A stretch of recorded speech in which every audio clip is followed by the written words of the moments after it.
स्वागत है आप सबका इस YouTube चैनल पर। मैं राहुल और आज हम पढ़ेंगे is matter around us pure.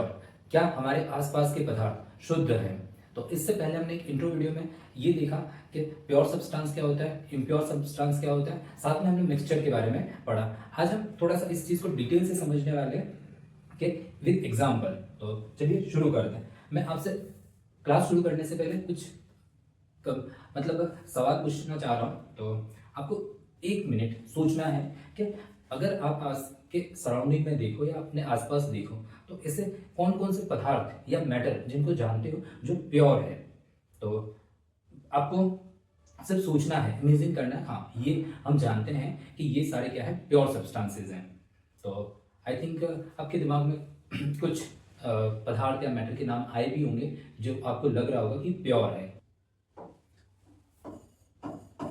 जो पीने का पानी यूज करते हैं, टैप वाटर, तो ये आपके दिमाग में आ सकता है। नेक्स्ट, ब्लड, रक्त, या फिर हवा,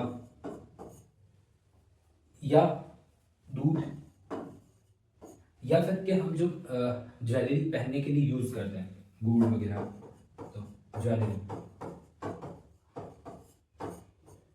तो ये और इसके अलावा भी बहुत सारे आपके दिमाग में नाम आ रहे होंगे कि ये सब क्या है, प्योर है ना।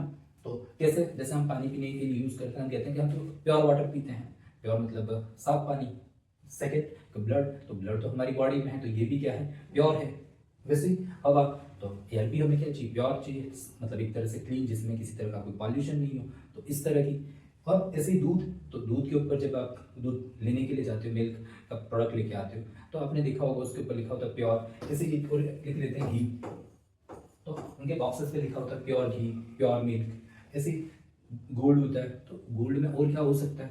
तो आई थिंक आपके दिमाग में ये सारे थॉट्स आ रहे होंगे कि ये सब प्योर है, लेकिन कि ये हमारे अकॉर्डिंग तो प्योर है, लेकिन साइंस के अकॉर्डिंग या साइंस के पर्सपेक्टिव से हम देखें तो ये सभी क्या है, मिक्सचर है। ये सभी क्या है, मिक्सचर है। तो अब आपके दिमाग में आ रहा होगा कि मिक्सचर कैसे हुआ है, कि वाटर के साथ तो और कोई चीज़ हमने ऐड ही नहीं की, कोई दूसरा सब्सटेंस ऐड ही नहीं किया, तो फिर ये मिक्सचर कैसे हुआ। फिर ब्लड है, तो ब्लड के साथ हमने और क्या ऐड किया, कुछ भी ऐड नहीं किया, ये तो हमारी बॉडी में है, तो ये। फिर हवा, हवा के साथ भी हमेशा कोई चीज़ ऐड ही नहीं कर रहे। और दूध और घी, दूध के साथ हमने कोई बाहर की चीज़ों का मिलावट ही नहीं किया। तो हम समझते हैं कि इसके पीछे कारण क्या है। तो इसके पीछे जैसे वाटर हम देखें, तो हम साइंस के पर्सपेक्टिव से समझना चाह रहे हैं कि इसका मीनिंग क्या है। तो वाटर अगर हम पीने का पानी यूज करें तो इसके अंदर मिनरल्स भी होते हैं, खनिज लवण, माइक्रो ऑर्गेनिज्म भी होते हैं, माइक्रो ऑर्गेनिज्म। ऐसे ही इसके अंदर के सॉइल वगैरह के पार्टिकल्स, तो ये क्या है, अदर पार्टिकल या फॉरेन पार्टिकल इनके साथ मतलब मिला हुआ है, जो हम के नेकेड आई से नहीं देख पा रहे थे। जैसे ही हमने इसको के माइक्रोस्कोप या किसी एपरेटस के थ्रू देखा, तो हमें दिखाई दिया कि इसके अंदर क्या है, कि कुछ फॉरेन पार्टिकल्स ऐड हैं। तो इसी वजह से हमने क्या कहा, ये क्या है, एक तरह का मिक्सचर है। वाटर क्या है, मिक्सचर है। अब आपको समझ में आया होगा कि ये क्या है, मिक्सचर है। ठीक है, तो वाटर भी क्या है, मिक्सचर है। ऐसे ही हम सेकंड ब्लड को देखें, तो ब्लड का अगर हम कंपोजिशन देखें, ब्लड का हम क्या देखें, कंपोजिशन देखें, तो हमें आरबीसी, डब्ल्यूबीसी, प्लेटलेट्स और प्लाज्मा, ये सब हमें क्या दिखाई देते हैं, ब्लड में दिखाई देते हैं या मिलते हैं। इनका एक अलग ही क्या होता है, केमिकल नेचर होता है, या इनके नंबर्स वेरी करते हैं कि आरबीसी का नंबर लीग्स में है, फिर डब्ल्यूबीसी 1000 में है, प्लेटलेट्स लाख में है, 1 से 1.5 लाख। तो इस तरह से उसका नंबर वेरी कर रहा है। तो ये सब मिलकर क्या बनाते हैं, ब्लड बनाते हैं। तो ये भी क्या हो गया, एक तरह का मिक्सचर हो गया। जैसे ही हवा है, तो हवा सिर्फ एक गैस का नहीं है कि एक ही गैस इसमें, जैसे ऑक्सीजन ही है ऐसा नहीं है, या CO2 भी इसमें प्रेजेंट है ऐसा नहीं है। हवा के अंदर के O2, CO2, नाइट्रोजन और नाइट्रोजन, सल्फर, तो ये सारी गैसेस मिलकर क्या बनाती है, हवा, एयर बनाती है। तो ये क्या हो गया, गैसेस का मिक्सचर है। एयर भी क्या है, एक तरह का गैसेस का मिक्सचर है। तो इससे आपको एक चीज समझ में आ रही होगी कि हमने इन सबको मिक्सचर क्यों कहा है। ठीक है, और ये जो चैप्टर है वो कंप्लीटली क्या, प्योर, इम्प्योर और मिक्सचर पर बेस्ड है। तो हमें ज़्यादा जो चीज़ें समझनी है वो मिक्सचर के बारे में पढ़नी है। हम प्योर तो समझ ही जाएंगे, लेकिन हमें ज्यादा जिस पर फोकस किस पे करना है, इम्प्योर चीजों पे या फिर अशुद्ध पदार्थ या फिर जिसको हम कह सकते हैं मिक्सचर। ठीक है, तो ये हमारे पास हवा समझ में आएगा। हवा क्या है, बहुत सारी गैसेस का क्या है, एक तरह का ग्रुप है, तो उसको हम क्या बोलते हैं, एयर बोलते हैं। दूध का अगर कंपोजिशन देखें तो प्रोटीन, फीड और वाटर, मिनरल्स, ये सब इसमें क्या होते हैं, एक तरह से मिले हुए होते हैं। इनको भी हम नेकेड आई से नहीं देख सकते हैं, लेकिन ये सारे क्या हैं, एक तरह से इसके कंपोनेंट्स हैं जो दूध को बनाते हैं। तो ये सब मिलकर दूध बनता है, तो ये भी एक तरह का क्या हो गया, मिक्सचर हो गया, मिश्रण हो गया। जैसे घी है, तो घी भी क्या है, एक तरह का मिक्सचर है। और गोल्ड भी, तो गोल्ड जो प्योर होता है, सिर्फ जिसमें गोल्ड की ही पार्टिकल्स हो, तो वो तो क्या होता है 24 कैरेट, वो तो क्या होता है 24 कैरेट। ठीक है, स्पेलिंग देख लेना, तो वो तो क्या होता है 24 कैरेट। लेकिन हम जो मतलब यूज करते हैं एज ए ज्वेलरी पहनने के लिए, तो वो 22 कैरेट, 18 कैरेट, 23 कैरेट इस तरह की ज्वेलरी यूज करते हैं। तो वो क्या होती है, उसमें कॉपर या फिर तांबा वगैरह, तो उनका क्या किया जाता है, एक तरह से प्रयोग किया जाता है। तो वो भी एक तरह का एलॉय है, वो भी क्या एक तरह का एलॉय।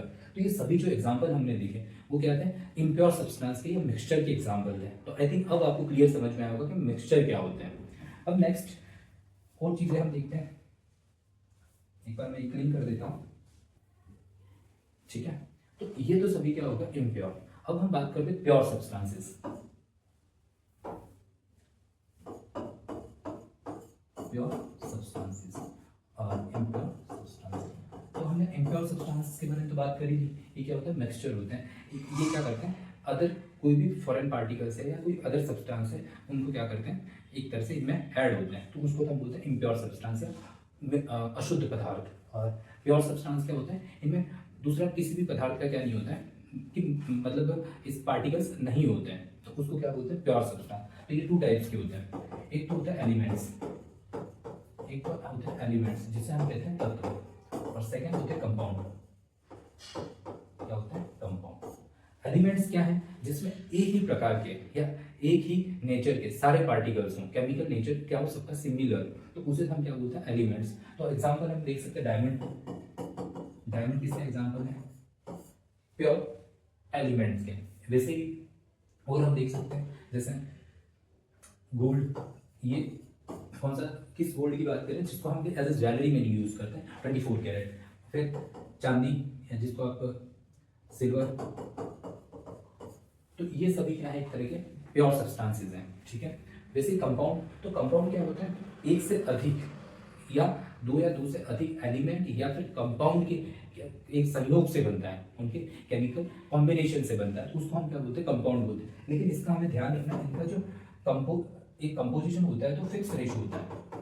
कैसे फिक्स रेशो होता है, जैसे हमने H2O लिया, तो इसके हाइड्रोजन के 2 एटम, ऑक्सीजन का 1 एटम, दोनों आपस में मिलकर क्या बना दिया, वाटर का एक का कंपाउंड बना दिया। वैसे CO2 है, तो कार्बन का 1, ऑक्सीजन के 2, तो ये मिलकर क्या बना दिया, कंपाउंड। ऐसे C6, H12, O6, ये भी एक तरह का कंपाउंड है। तो ये सब मिलकर क्या बना रहे हैं, कंपाउंड बना रहे हैं, लेकिन इनका रेशो हमेशा फिक्स है। जैसे इसका 2:1, इसका 1:2, इसका 1:2:1, तो ये रेशो हमेशा क्या रहता है, फिक्स रहता है। तो इनको हम क्या बोलते हैं, ये क्या है, एलिमेंट्स, कंपाउंड है, ये सब क्या है, कंपाउंड है। तो आई थिंक यहाँ तक चीज़ आपको अब समझ में आ रही होगी कि प्योर सब्सटेंस क्या होता है। तो प्योर सब्सटेंस का मीनिंग क्या होता है, जिसमें सिर्फ एक ही प्रकार के क्या हो, पार्टिकल्स हो, और उनका केमिकल नेचर क्या हो, सिमिलर हो, समान, उससे हम क्या बोलते हैं, एलिमेंट्स बोलते हैं। उसे हम क्या बोलते हैं, कि प्योर सब्सटेंस बोलते हैं। और ये 2 टाइप्स के होते हैं, एक तो एलिमेंट्स और दूसरे कंपाउंड। एलिमेंट्स तत्व और कंपाउंड यौगिक। ठीक है, अब अगर हम तत्व को क्लासिफाई करें तो हमें धातु, अधातु और उपधातु। धातु क्या होते हैं और अधातु क्या होते हैं और उपधातु क्या होते हैं, तो ये हम क्या करेंगे, जो नेक्स्ट क्लास होगी उसमें हम डिटेल से समझेंगे। Thank you for watching. अगर वीडियो पसंद आए, लाइक, शेयर एंड सब्सक्राइब।